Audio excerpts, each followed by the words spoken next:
Hi traders, it's Eddie here from TradeView. Welcome to episode number 64 of Trading Talk. In this episode, we use the TradeView Breakout indicator to build a new type of model that you haven't seen before. If you haven't got the TradeView Breakout indicator and you would like it, you can purchase it for $10 from tradeview.com.au/trade-guide. Also, this week I've been speaking to some people who attended the 2017 Algo Trading Conference, and they've done some great things with the models that we showed them.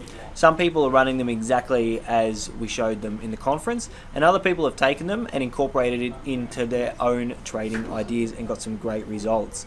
So if you didn't come to last year's conference, or even if you did, make sure you come to the 2018 conference, because we've got 3 great speakers again. There's going to be 3 new fantastic models, and you're going to be able to use concepts in them in your own trading, and if you want, just trade the models as is. So get in now, give us a call if you'd like to come.